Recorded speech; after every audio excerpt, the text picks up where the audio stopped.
All right, last time we started section 10.2, we were talking about parametric equations, and you learned how to use your calculator in a way you had no idea it could be used, right? You can change it into parametric form. And we left on an example where we had just done that. We had put this set of parametric equations into the calculator. And when it's talking about using a graphing utility to sketch this curve defined by these equations, we're going to actually make sure that we have plotted several points that make sense. So I don't think I really need a grid on this one, but roughly speaking, my graph looks like this, right? Is that what yours looked like too? Good. And as you watched it draw, it went like this. Agreed? That's the direction in which it drew the graph. And having several points plotted there, which you can see them from your calculator, you could even use the table in your calculator. If you go into your table, you can try plugging in some very specific t values like 1, 2, 3, and so on, and you can see some of those values show up there. But to start with, if you plug in 1, you get -1, -2, so that's actually this point about right here on my curve. Okay, mine doesn't have grid marks yet, but that was my t equal 1 value. T equals 0 is not my calculator. That would probably have been a good one to put in. All right, so let me adjust my graph just a little bit to make it plausible. That actually crossed at 3. Okay.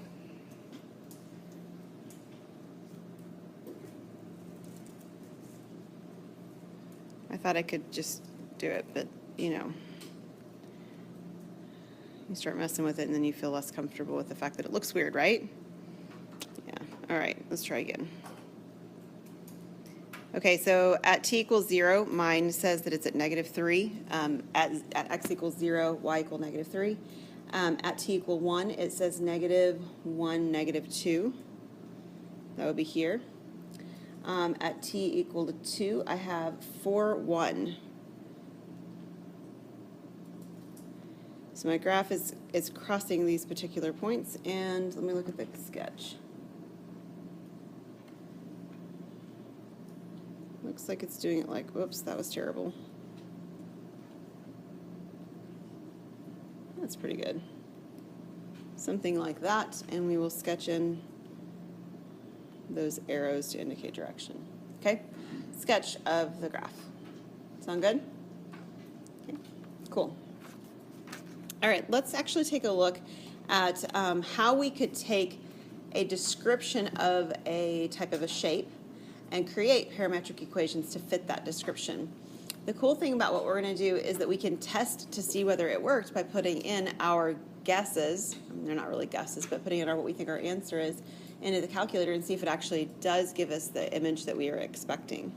So let's take a look at how to do that. All right, so the directions say something like this. Find parametric equations describing the given curve.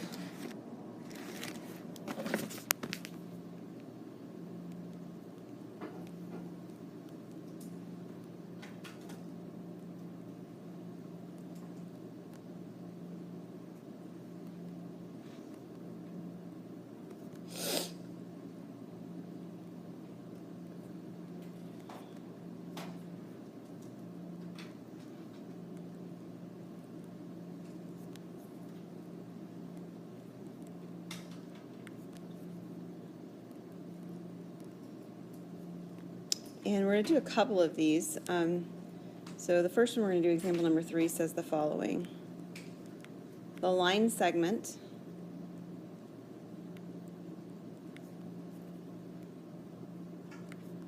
from 0, 1 to 3, 4. And if you want to sketch an image for what this is actually doing, it might give you some perspective. You've simply got a line segment connecting those 2 points. So 0, 1 would be here, and 3, 4 would be here. and we're going to try to make a parametric equation for that line segment. Okay? So we can actually do that by creating two equations of lines, right? The x value is changing in a linear way, the y value is changing in a linear way, and so we can actually create lines that do that. And I bet that you remember the slope-intercept equation of a line, because many of you work in the Success Center and college algebra has about at that point anyway. So what is the slope-intercept form of a line? Right, so this is sort of our reference point. So we're going to have x goes from, what are our values? 0 to 3, right? And the x equation is going to have that form y equal mx plus b, but of course we don't want to use x because it's the equation x equals. So we're going to actually use x equals at plus b.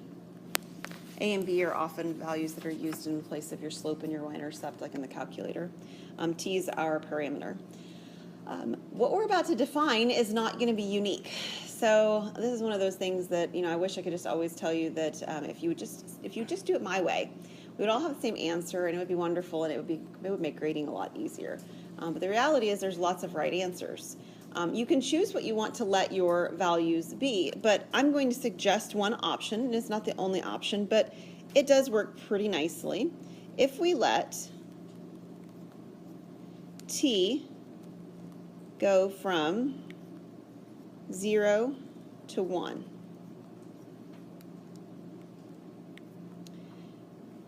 Then we have the equation x equals 3t. If you want to write down, you can write down plus 0. Right, so when t is equal to 0, I get 0 for x, and when t is equal to 1, I get 3 for y. The slope is simply how much x has changed in that one interval. And the y-intercept is where x is beginning. So if I think about it from that same perspective on y, so y goes from what to what? 1 to 4. Okay, so again, if t is going between 0 and 1, what kind of an equation does that give me? Well, it's y equals at plus b. The a and the t don't have to necessarily be the same. I think it's the same thing, like it's plus 1. But it's plus 1, right? Because the slope is actually, it's changing the same amount, right? The x value changed by 3, the y value changed by 3. That's what slope is representing. And it's starting out at the y value of 1 as opposed to the x value started out at the x value of 0. And I would like for you to check it in your calculator. Let's just see that it actually works. So grab your calculator, put it in these two equations. So we've got x equals 3t. We've got y equals 3t plus 1. And I'm going to pause. Well, I'll keep talking on the video, but I'm going to change my screen so that we can actually look at the screen of the calculator that I have together as well.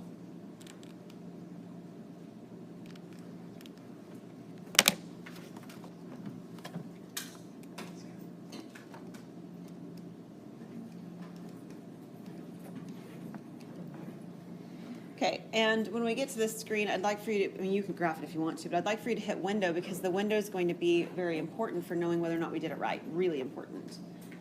So we know that we chose, because we chose it, to let t go from 0 to 1. It's simply a nice choice, all right? And at some other point, you may choose a different place for your t values to be, but t goes from 0 to 1. Your t step, that means how many times it incrementally finds the values between. Right now, mine's set at 0.2. If you want it to be set at 0.1, that'd be fine, but it needs to be something less than 1. Make sense? Because our t range is only 1, okay? My x minimum, well, I'm expecting from my picture that I'm in quadrant 1, correct? So I might as well just go from, like, say, 0 to 5 and 0 to 5. I mean, those would be reasonable values. If I've graphed it right, this should work in this window. And I let my scale for x and y be 1. Be 1. And if I hit graph, I should in fact get the graph that I was expecting. My graph started at 0, 1, which is right here, and it ends at 3, 4, which is right here. It graphed it really fast. If you wanted it to graph it slower, what would you have to change? Steps. The steps, exactly. And you could manipulate that to whatever you'd like. So maybe you decide, I just wanted to go half as fast. 0.05 would do that. Okay, if you wanted to go considerably less than that, you could do like 0.01. Look, there it goes at a speed that looks reasonable. You told it where to stop. The T max tells it where to stop. Yep. So you should be able to check to make sure that you've gotten questions like this right. I mean, with a little bit of trial and error, because like this would be really good when I'm grading your paper, right? Because if you decide you're going to be unique and you decide not to do a T-scale, it goes from 0 to 1, and you decide, I'm just going to, for the fun of it, you know, mess with her. I'm going to go from 1 to 2. Well, you still may have it right. And if I can put it in the calculator and see that from 1 to 2 with your equations it still works, then we're all good to go. So it's actually a really nice way to be able to check your work. Okay, let's try a different one that's not a line, though.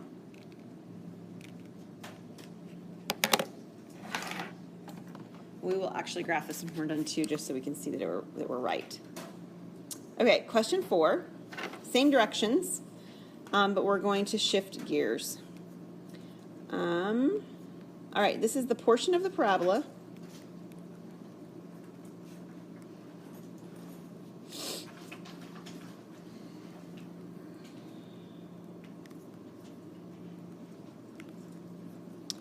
Y equals 2 minus x squared from, -2 to, I didn't write that right, got my sign in the wrong place, to -2 to 0, 2. And again, maybe just a little bit of a sketch to give us some perspective might help. So we have 2, -2. It's here. And then I've got 0, 2.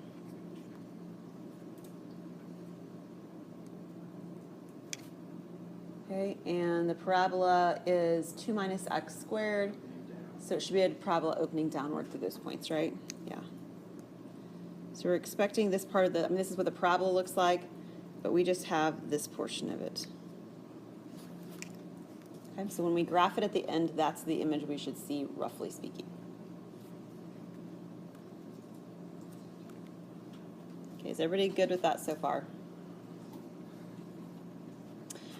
All right, so one of the things to notice is that the intervals go up by different amounts this time. So on the last problem, the x value went up by 3, the y value went up by 3, right?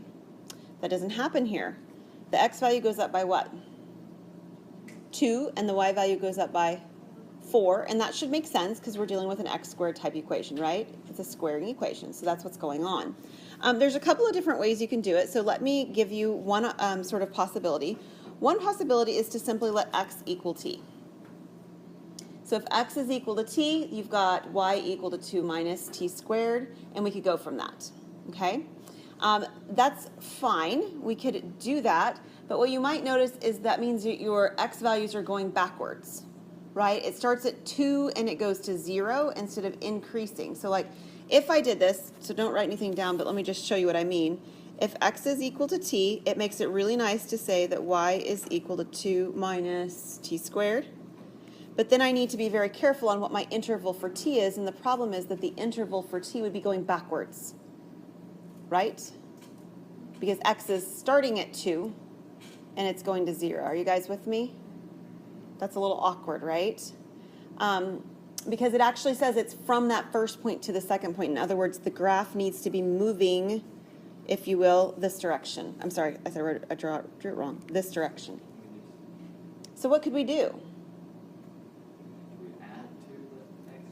It's a good question. So what if we do, I'll have to manipulate y in a minute, but your question is if could we add 2 here? Yeah, and then just make the t plus 2 squares. Okay, so the adding 2 is a good idea, but we haven't quite fixed it to make it work. Shane, do you have an idea? No, Okay, sure. How come you wrote it from 2, -2 to 0, 2? That's how the question was given to us. I didn't write it that way. Okay, It starts so that we direction. have to figure out a way to make it Correct. happen. Yeah.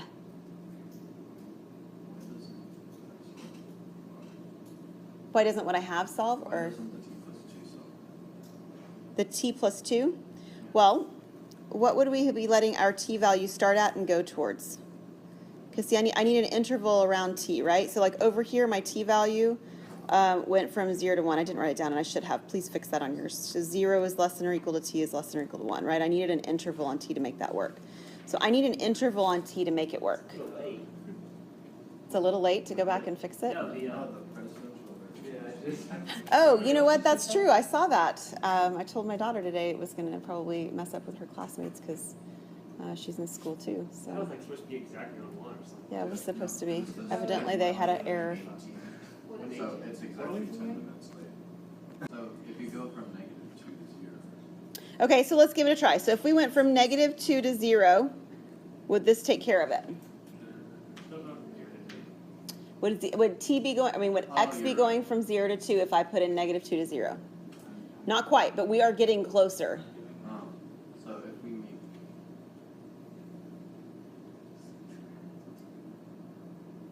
I did 2 minus t, that'd do it. That'd do it, Andrew. Good job.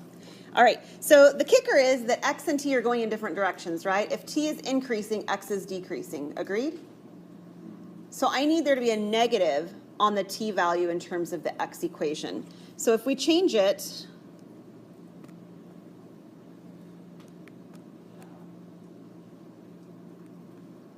and we do 2 minus t. Okay, now if t is 0, what happens? Does x start at, x is at 2, right? And what if t is 2? it's 0. Then x is at 0. So this would do it, right? So that's negative t, or negative 2 is greater than or equal to t, that's not right. Right, we have to fix that too. Yeah.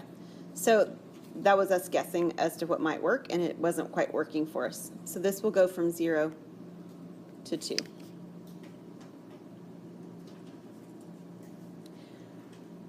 So what would we have to do for y? I mean, I already have this equation up here. Exactly, I can substitute that in for x, which is pretty nice.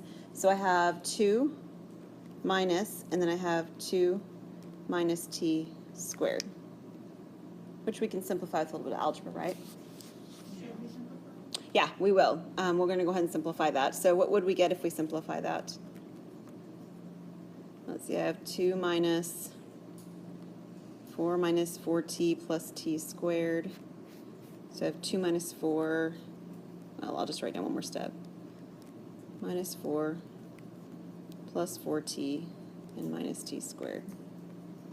So my y parametric equation would be -2 plus 4t minus t squared, or you can write it in descending order if you prefer.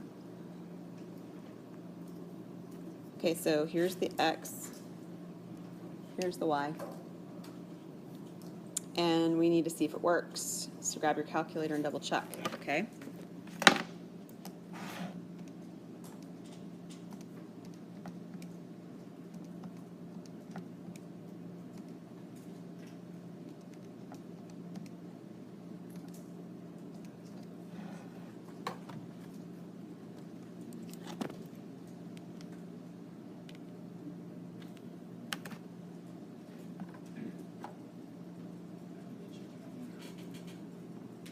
Okay, so this is what I put in. I think I have it in there right. On my window, what will my t scale be? 0 to 2. It'll be 0 to 2. You can leave your t-step probably at whatever you left it on last time. I need to make sure that I can see my picture in this particular window because this is no longer just in quadrant 1 like the last problem was, right? So I need to make it a little bit bigger. So maybe go from -5 to 5 on both axes just so that I have maybe a symmetric picture going on. And that's what my graph looked like.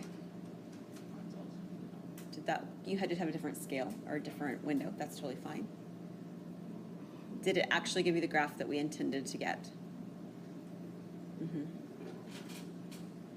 All good? Good deal. So one of the things that I kind of want you to feel like, and this is the way I intended it when I chose these problems, is that there's a little bit of trial and error to what we're doing, right? So we talked through this last problem and tried a few different things and realized that's not going to quite work, that's not going to quite work. and then we manipulated it until it did, because you guys have enough algebra under your belts to be able to do that. All right? And let's just say that you had decided that your t value is going to go from 0 to 1, and you got different equations. Your equations still give you this graph. Is it going to be right? Yeah, it's totally fine. Your equation does not have to mirror everybody else's to be correct in this particular situation. Okay? But I do encourage you to check it in your calculator when you're done to make sure that it's giving you what you're expecting to get. So what's another example of an equation that would work? Well, so see, I didn't actually come up with another one, but we can try one together. Would you like to try, Hannah? Okay, let me. That's when you're going over the test, what you said. We're going to go over the test. Have no fear, I promise. All right, let's say, for instance, that we really wanted to stick with the 0 to 1, because that's kind of friendly. So if we wanted to really stick with the parameter from 0 to 1 on t, like this, we could actually manipulate x to do that. Once I have x, I can get y. We're setting Oh, we're setting it it. to that. Yeah, I'm just picking another parameter. Yeah, just because you said, what else could I try? Well, let's just say we always like to pick 0 to 1. 0 to 1 is often a nice place to pick values. So let's say we were picking 0 to 1. So I need my my x value to change twice as fast, correct? So if I did, say, like 2 minus 2t, I think that'll work. Does that work for me?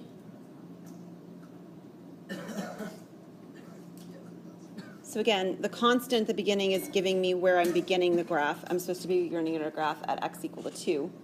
And then it's changing slope-wise by a negative 2 to get me back to 0.